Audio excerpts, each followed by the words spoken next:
All right, so we're diving into the world of Saadya Gaon, this prominent Jewish philosopher, theologian, and just all-around intellectual powerhouse from the 10th century, a time of like incredible intellectual ferment.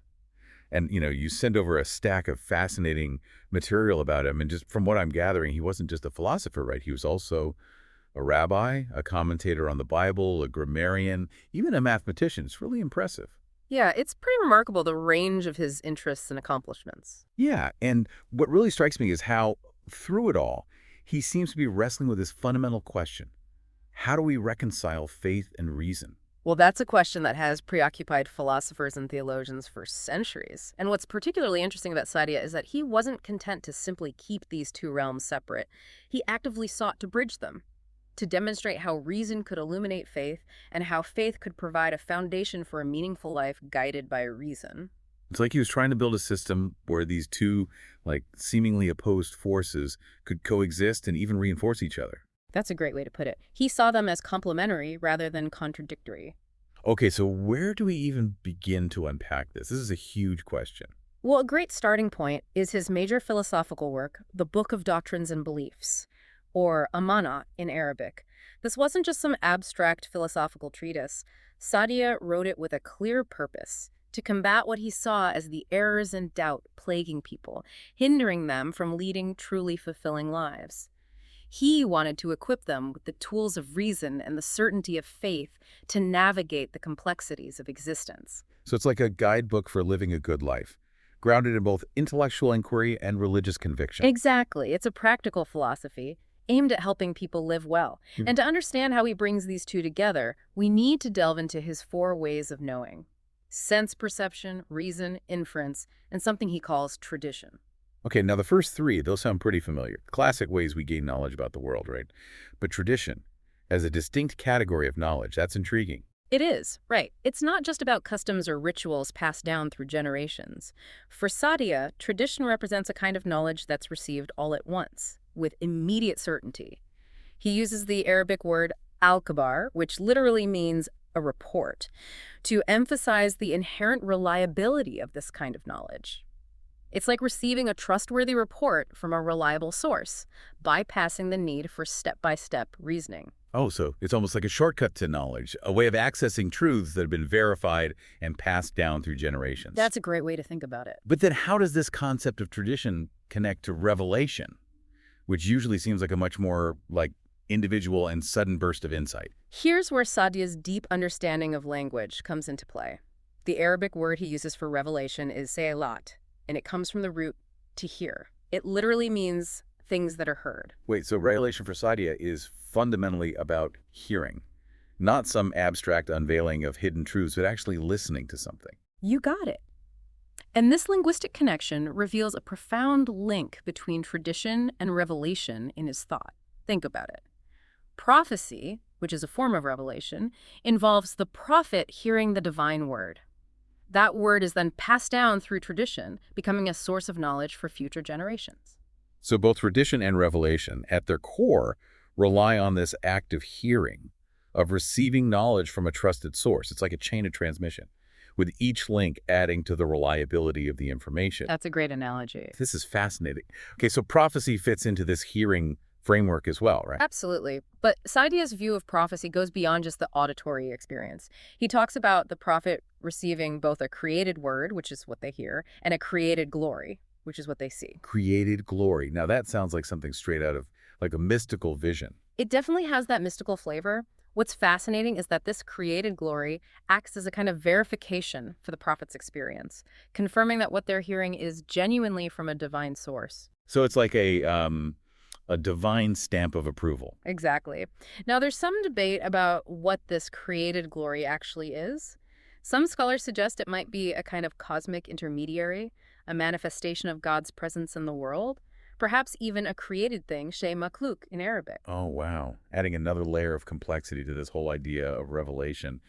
But even with these like mystical elements, Sadia seems to be grounding his understanding of prophecy in this concrete act of hearing and seeing, like linking it back to those foundational ways of knowing. Right. And this emphasis on tangible experience is crucial for understanding his approach to the relationship between reason and revelation, especially when we get into his discussion of different kinds of laws. Ah, yes.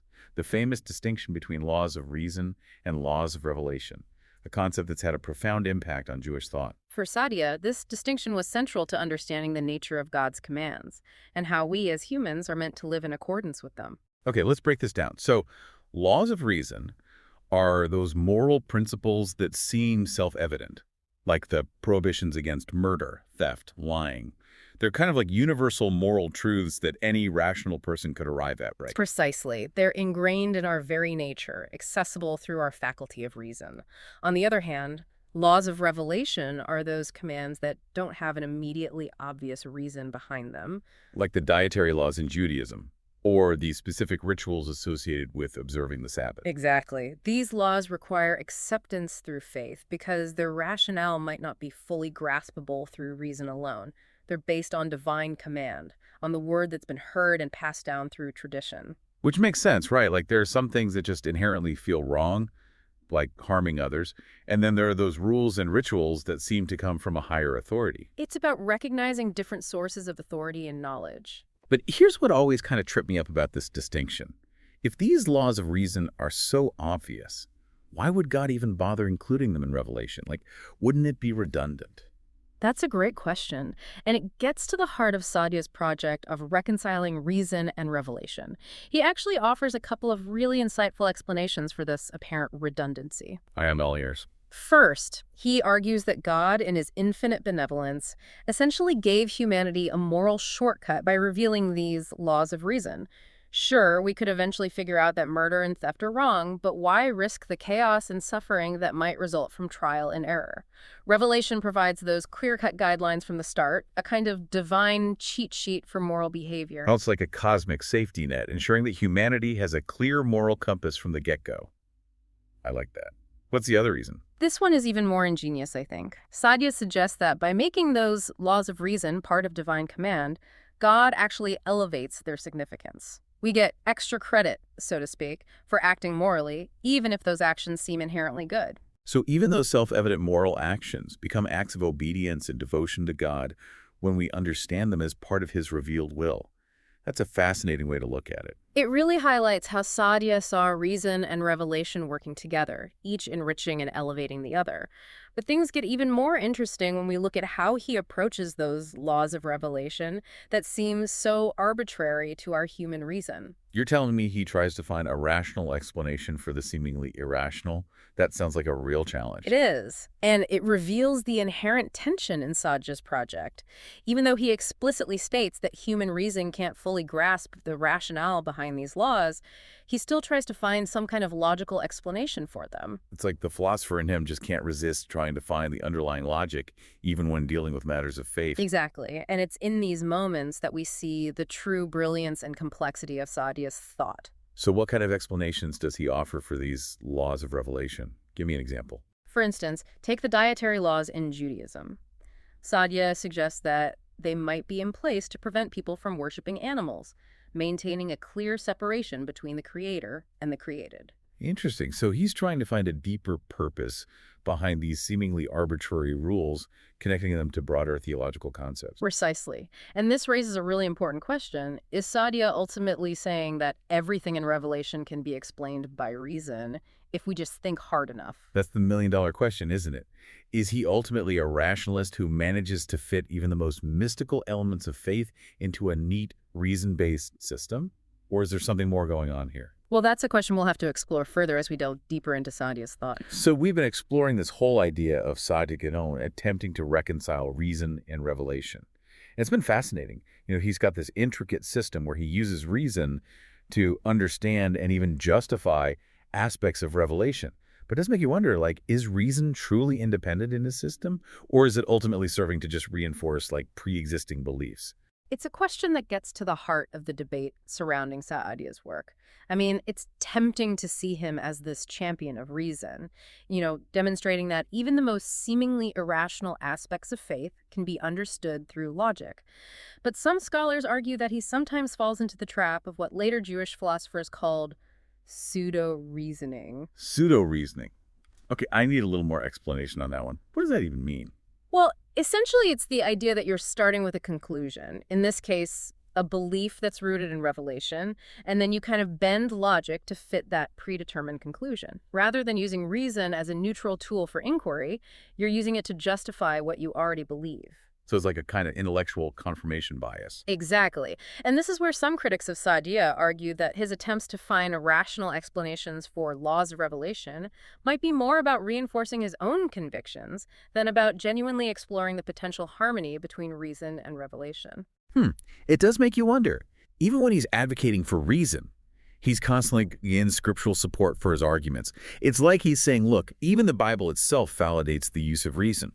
But that reliance on Scripture as the ultimate authority, well, that kind of speaks volumes about the role of revelation in his thinking. Right. It raises the question, is reason truly an independent force in his system, or is it ultimately subordinate to revelation? It's a debate that scholars continue to have, and it speaks to the enduring complexity of Saadya's work. Yeah, it's definitely adding some nuance to this whole picture of Saadya as this staunch rationalist. Okay, so we've been talking a lot about laws and reason, but what about some of those other, big theological questions? Where does Saadya stand on things like God, creation, and the soul? Well, his views on these fundamental concepts were deeply shaped by the intellectual landscape of his time. Remember, he was living in a world where Jewish, Christian, and Islamic thinkers were constantly engaging in debate and dialogue. And you can see those influences woven throughout his work. So he wasn't just drawing from Jewish tradition. What were some of those other, key intellectual currents that were shaping his thought? Well, one of the most prominent influences was Kalam, which was a school of Islamic theology that emphasized the use of reason to defend and understand religious doctrines. Saadya engaged very deeply with Kalam thinkers, both agreeing with and challenging their arguments. Sounds like the 10th century was a pretty lively time for theological debate. Yeah. So how did all this influence Saadya's views on, say, the nature of God? Well, he was a staunch defender of God's absolute unity, a concept that was central to both Judaism and Islam. He went to great lengths to refute any notion of God as having multiple parts or being in any way divisible. He even wrote a whole treatise arguing against the Christian doctrine of the Trinity. It seems like he wasn't afraid to get into some, pretty heated theological disputes. Not at all. He was passionate about defending his beliefs, and he wasn't shy about using reason and logic to support his arguments. And this comes through really clearly in his views on creation. Saadya was firmly in the camp of creatio ex nihilo, the idea that God created the world out of nothing. Yeah, creatio ex nihilo. That's a concept that has always fascinated me. It's so mind-boggling to think about something coming from nothing. It definitely challenges our everyday experience and our understanding of how things come to be. But for Saadya, creatio ex nihilo wasn't just a theological dogma.